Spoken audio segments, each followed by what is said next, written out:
Well, hello everyone. Welcome to Wisdom Tips with Dr. Connie Green.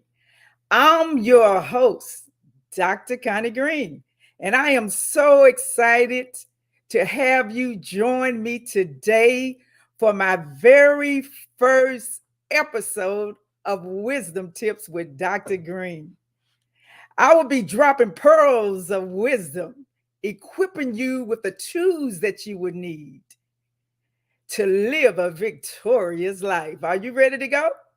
I am. I am so excited. Today's topic, we're going to be talking about trauma when the unimaginable happens. Have you ever been there? I have. But before we get started, can you share this episode with me? I created this episode with you in mind. As a matter of fact, I created this whole broadcast with you in mind. I love you and I want to see you blessed. I want to see you healed and whole. So I am so excited again to be here. Hey, I want to ask you a question. Have you ever experienced trauma, depression, anxiety, stress, or worry? Are you looking for something natural and healthy that will help you on your journey to healing so you can live your victorious life? Then join me every Thursday evening at 7 p.m. here on the Wisdom Tips Show. Me and my special guests will be discussing various topics that will help you live a victorious life and to help you with natural things that can help you get healed and give you the tools that you would need to bounce back from a setback. You know, I had depression years ago, almost 25 years ago, and I wasn't able to take the medication because I had so many side effects. At that time, I was, saved. I love the Lord and I believe in divine healing, but I had a situation, as they call it. I needed some help. So I remember going to the Lord in prayer and asking him, Lord, please take me off of this medication because it had so many side effects to the point that I even had the idea in my head sometime to even hurt myself and others. So I knew that that was not God. So when I began to pray and fast and give it over to the Lord, God gave me a formula to use. And I used that formula and I was able to get off that medication and I got totally delivered from depression without medication. So let's go ahead and get started. Today, I want to say this show, I am honoring my mother, Doris Coins. And I am so excited for that because she was a fighter. She was a survivor, a victim of domestic violence, but she always bounced back no matter what she went through. So, after enduring childhood trauma for years, I can understand what you're going through. I've been there, got that, and got the t shirt. And I was able, as I said to you just recently, that I was able to heal myself naturally and spiritually through the word of God and through eating properly and other things that I will share to you later. And you know what? I have developed proven systems. I know people love to tell you what they can do and what they cannot do, but I have proven systems on how to get you whole and well. If you will follow these steps, I can help you. And if you're interested in anything that I'm doing, at the end of the broadcast, you will see my website information and other platforms that I'm a part of. And you can message me and we'll get right back with you. So I'm the type of person they call me the trauma specialist because I love to pour into people and show them how to live healthy. I have so many people that have sent me letters and telling me they appreciate what I've done for them and how they totally got delivered. So if you have ever been disappointed, if you've ever had betrayal, if you've ever suffered from domestic violence or anything like that, I'm here for you because I care about you. So let me talk to you a little bit about my backstory. At a very early age, I experienced childhood trauma. I came from welfare in a violent, abusive home where my father beat my mother on a regular basis. And so I was there and I seen it with my own eyes how my daddy would punch my mother and she would have black eyes and all kind of other things that would go on in our life. So I had to endure those type of things.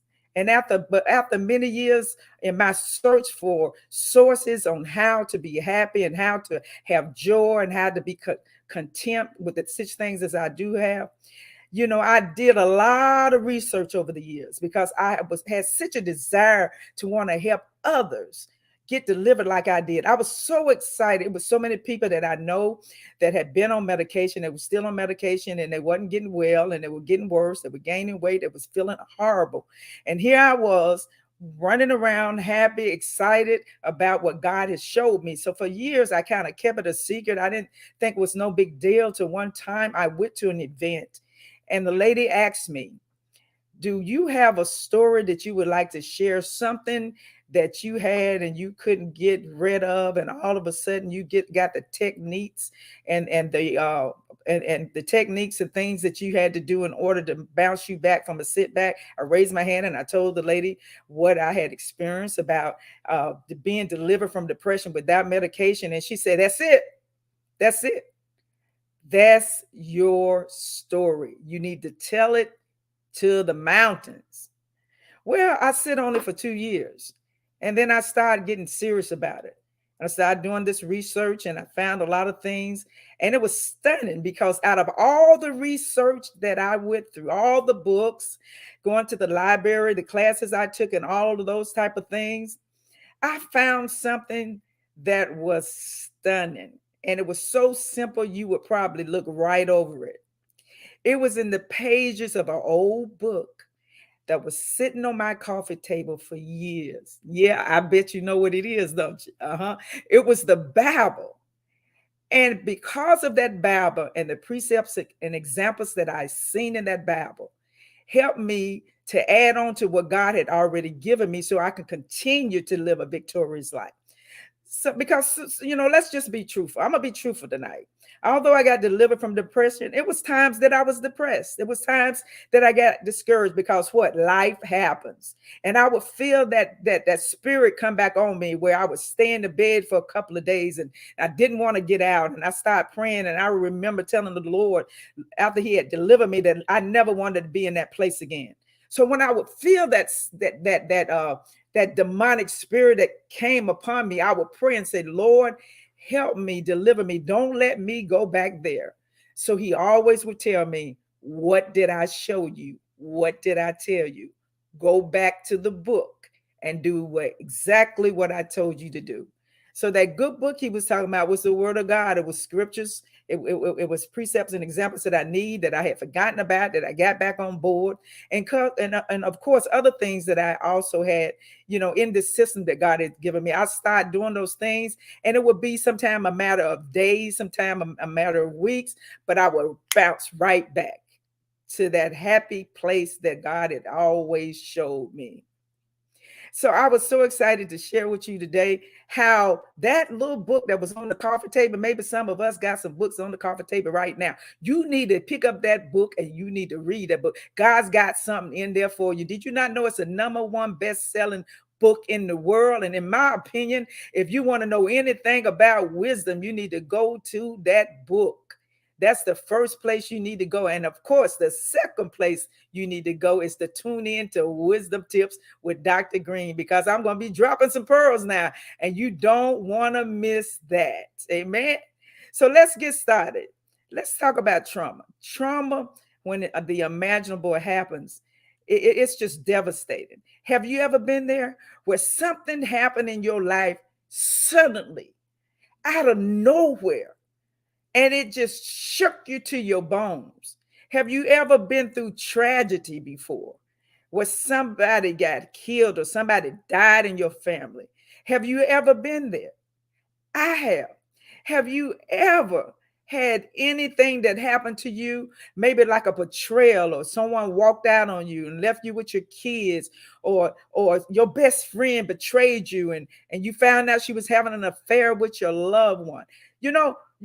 It just hit you out. Do anybody know what I'm talking about? Put it in the comment. Put it in the comments. Do you know what I'm talking about? I know you know what it's talking about, because it's life. Life happens. People will hurt you. They will betray you. But sometimes that unimaginable stuff that happened, bam, all of a sudden it happens.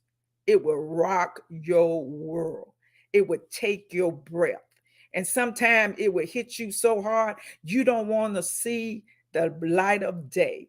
I've been there. But dear hearts, I'm here to let you know right now that you can bounce back from a setback. Let me tell you a story. As a matter of fact, I got a couple of them.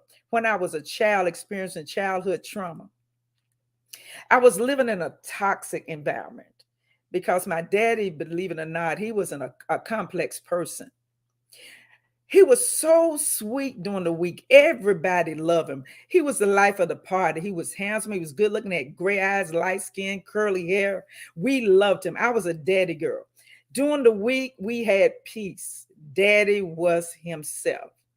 I hated when the weekend came, because when the weekend came, Daddy would start drinking alcohol.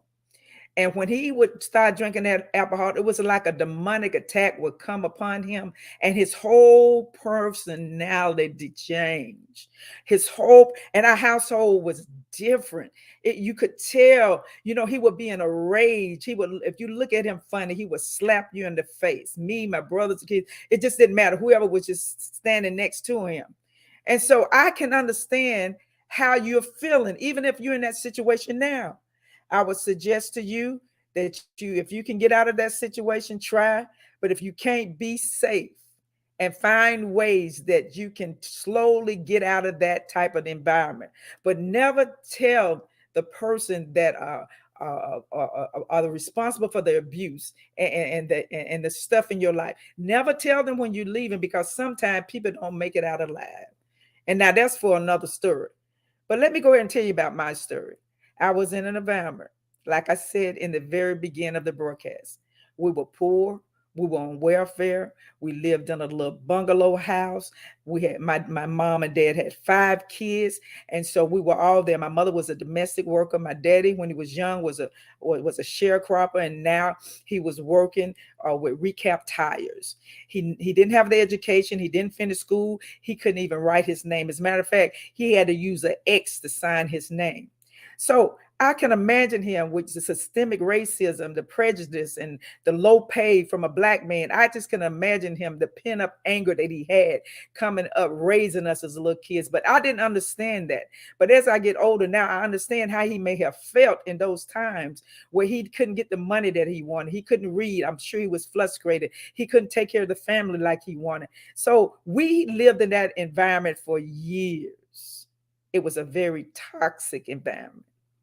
So much so, I became a drama queen, because when you live in that kind of environment, you've got to be strong. You've got to let people know that they're not going to mess with you. So when I went to school, I didn't play no games. I was small, 5'2", less than 100 pounds, and the children in school, they picked at me. They didn't like me, and they talked about me. I missed a lot of school, so sometimes I had to go in those special ed classes to catch up on my reading, and they would point fingers at me and laugh at me. And I remember one day in school, a gang of girls jumped on me. I think it was about 3 of them. And I had that pent up aggression, When you live in that environment, you're not scared of anybody. And as small as I was, I beat them to a pulp. Needless to say, they left me alone. But when you go through childhood trauma, you have to use survival skills. My survival skills was to build up my strength, not to be mad at anybody, not to let anybody walk over me. I began to lose hair. I began to lose weight. My hair started thinning. I was scared all the time. I didn't want to be around a lot of people. So I always would take books and I would read them. I always was alone. I stayed with myself, because at any moment, Daddy would come and he might just crack and the whole house would be in a disarray. But my mama always taught me only the strong survive. Only the strong survive. And I take that with me today because weekends was crazy. And guess what? Weekends, our house was the place to come and party and to come and drink liquor and to come and gamble and play cards. And it was crazy when, as a matter of fact, my sister's brother said when it was all over and everybody would leave, they would sneak around and they would drink out of some of the beer cans. And when I seen them, I would tell mama, and mama would be angry with them. But what do you do when you got about maybe 20 people in your household and they leave and all of them drunk and they leave half empty containers and my sisters and brothers would sneak in and drink. Sometimes I wanted to drink them as frustrated as I was, but I was the oldest at the time in the household. So I was the one responsible for taking care of my brothers and sisters. So, I didn't want to partake in any of that. It was just always something about me. I think I was wired different. When I seen all the craziness going on, I used to pray and ask God, Lord, please don't let me be in this situation. And so I was there most of the time as a loner. So the backstory I want to tell you about something that happened to me at a very young age. I was in school and I loved to dance, and I just loved it because that was one thing that just made me happy. I would go to school, I could eat a decent meal because sometimes food was short at home, and then I had excellent teachers that would teach me and train me, and I loved dancing because I just love the rhythm. I love the sound of music. It just gave me energy that made me happy. So when my daddy found out that I loved to dance, he used to go to this club down the street called White's Rendezvous. And especially when the party wasn't at our house, the crowd would go to White's Rendezvous.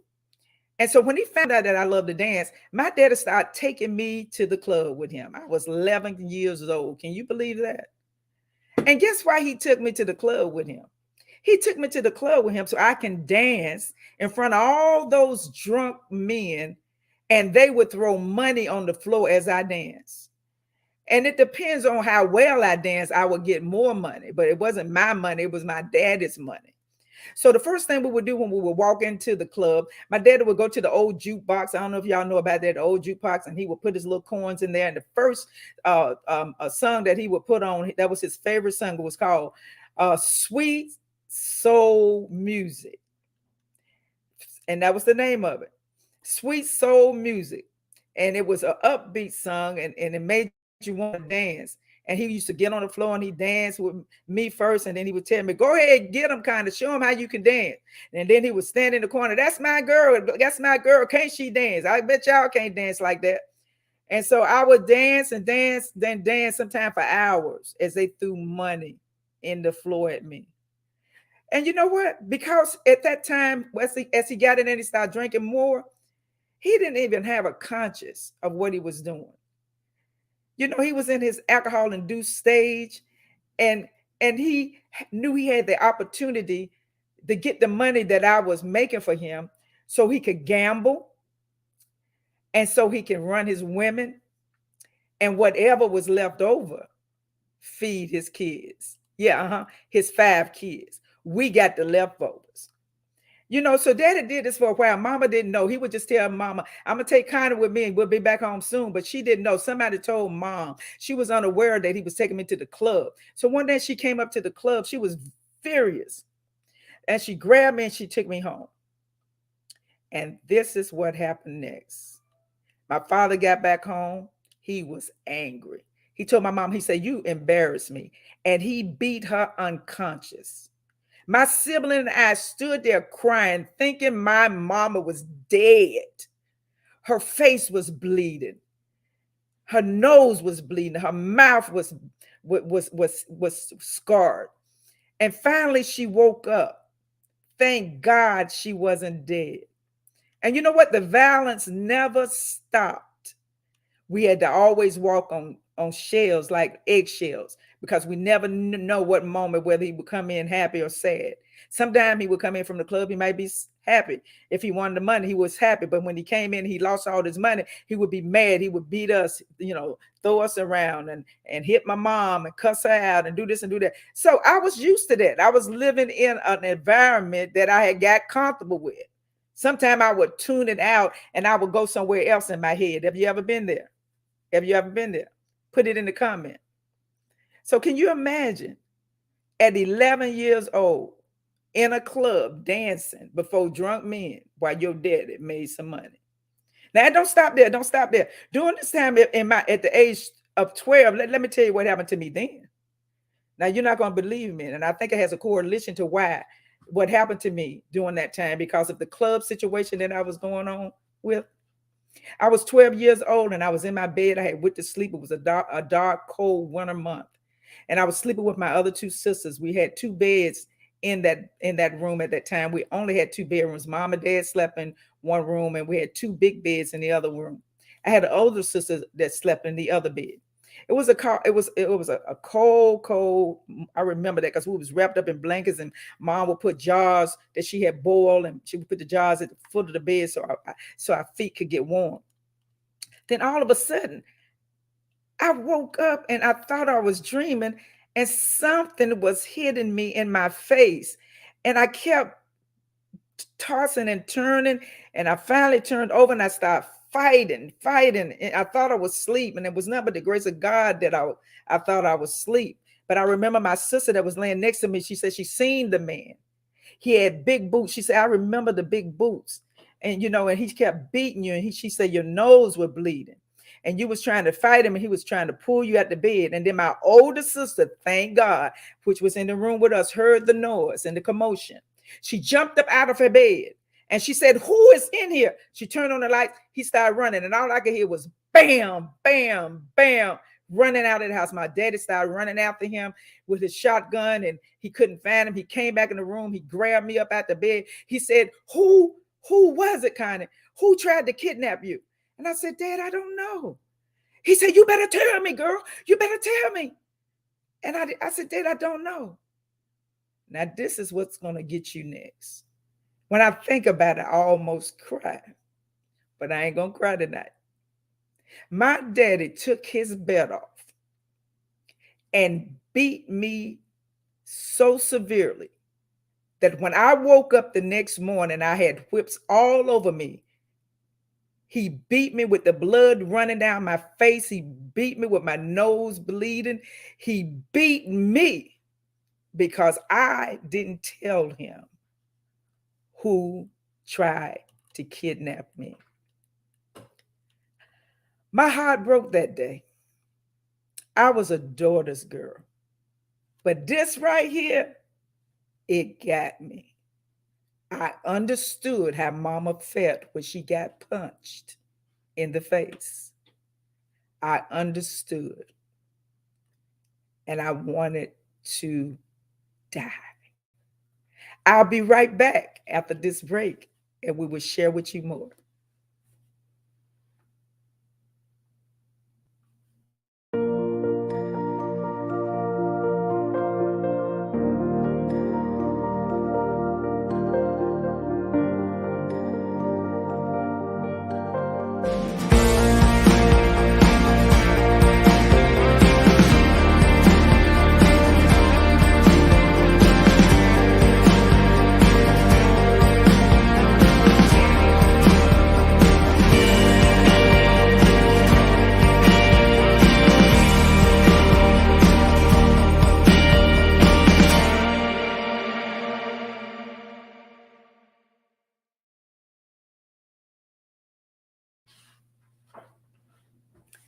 Well, I'm back. I was telling the story how I got beat when somebody tried to kidnap me. My daddy punished me and beat me because I didn't know who it was. And I died that day. My heart was broken. Tears rolled down my face. I couldn't believe what my father did to me. I lost everything I had for him. I didn't even want to be around him. But life goes on. And I became a survivor. And I refuse to let anybody else beat me again. That's why I became a fighter. I couldn't take it anymore. I couldn't take it anymore. I was broken. I was hurt. Have you ever been there? Put it in the comments if you know what I'm talking about. So let's continue. When the unimaginable happens, put it in the comment of one if that unimaginable has ever happened to you. Just type one in the comment. Type two if you're a survivor. Type two if you're a survivor. Thank you. You know, sharing is caring. Please, if you will, subscribe to my YouTube channel and share this broadcast with someone. Share this broadcast with a friend, a family member, even an enemy, somebody that needs to be delivered. You don't know why you have enemies. Sometimes your enemies are just mad and jealous of you and they just need help. Be sure to share this with somebody, and I would certainly appreciate it. I was sharing, those of you that just coming in, a traumatic story from my childhood of how I was a victim of abuse at the hands of my father and in the hands of a man that tried to kidnap me. But by the grace of God, I survived. And I would like to tell you how to survive and how to overcome. That's why we have the wisdom tips that I want to share with you today. Number one, make yourself a priority. Let me say that again. Make yourself a priority. Taking time for yourself, loving yourself, forgiving yourself, investing in yourself. You know what? It's your season. This is your season. That's why you tuned in. This is your season to flourish, to seize these opportunities and to learn how to live a victorious life. It's possible. If I did it, you can do it. You were created wonderfully made, beautiful in the sight of God. You just got to get up from there sitting down. God can't use you sitting down. You have a gift, you have a talent, you have a voice. So start making yourself the priority. Decide what's best for you. Number two, stop ignoring the trauma. Some of us are having trauma issues in our life from way back when, and some of us may be experiencing depression because of it and don't even realize that's what it is. Some of us have poor relationships. We can't have good relationships with people. We're always falling out with somebody. We don't trust people. We put up walls and all of that stuff. This is your season. You don't have to go through that trauma anymore or drama.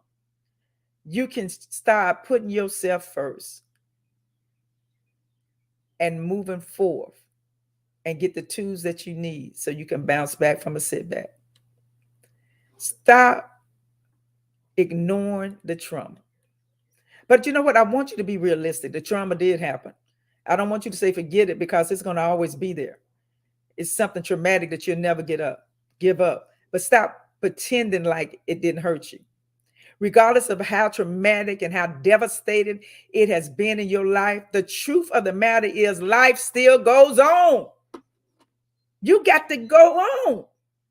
It's some people out there want to hear your voice. Somebody needs some help. Somebody's dying and crying because of what happened to them. And you know what's happening. You know how to help them with the situation that they're going through because you're a survivor. You're here today. And so you can help somebody else. Number three, be authentic. Stop pretending that you got it all together. Oh, we good at that. We put on that mask and we pretend like we got it all together. We get on Facebook and we share all those beautiful pictures of our family and friends and foes, and know you're crying at home on your pillow and your pillow is wet. Learn to be comfortable in your own skin. Let me say that again. Learn to be comfortable in your own skin. Love who you are, whether you big, fat, long hair, short hair, smart, intelligent, maybe not so intelligent. That's how God made you, and you can always better yourself. Be happy in your own skin. Be happy in your own skin, not somebody else's. Don't be trying to be like somebody else. That's what I'm trying to say. You know why? Because don't nobody want a cheap imitation. That's why we want you to be authentic. Stop discounting yourself. Stop ignoring your God-given talents because you don't feel worthy. So what? You made a mistake. Dry your tears, get up. It might have been terrible. And you don't want nobody to know. Don't worry about it. Just ask God to forgive you. And He will. And forgive yourself. You got too much out there to be crying about stuff you're going through. Come on now. God determined your value before you was created. Remember that. He made you to create. Don't let anyone disvalue what God values. Let me say that again. Don't let anyone devalue you because God values you. You are amazing and you are a survivor. Number 5, stop believing you are alone. You're not alone. Sometimes we can be in a room with a room full of people. I've been there, done that, but you feel so lonely. I remember when my husband finished law school, he used to take me to these nice events. And at the time, I didn't have a degree. And I used to feel so lonely in that big old room. Everybody was educated. It was talking about their law degrees. It was talking about the universities they went to. And I didn't have anybody to talk to. You know, I was just a mom with 2 little boys. I hadn't went to school then. And I felt like I was alone because I didn't value myself. I felt like because I didn't have the education everybody else had, I couldn't talk to anyone. I couldn't identify, and they couldn't identify with me. So don't feel like that you're alone, because God said He would never leave us or nor forsake us. And guess what? I want you to never forget this. You have an entire tribe of women here on the Wisdom Tips with Dr. Connie Green. In fact, type in the comments, I am not alone. For there you have it. I got you 5 wisdom tips. I hope you're blessed, and I hope you just enjoy what I've talked to you about today. And remember your value. Don't let nobody devalue you. And I'll be dropping pearls of true wisdom next Thursday at 7 p.m. Tell somebody when the broadcasts come on. I have more to talk to you about. As a matter of fact, I'm going to be teaching a whole series the rest of April on trauma. You don't want to miss it. So go on out there and live a victorious life. Remember, wisdom is the principal thing. And all that getting, get an understanding. And what did I say last? Go on out there and live a victorious life. Love you. God bless you. Goodbye.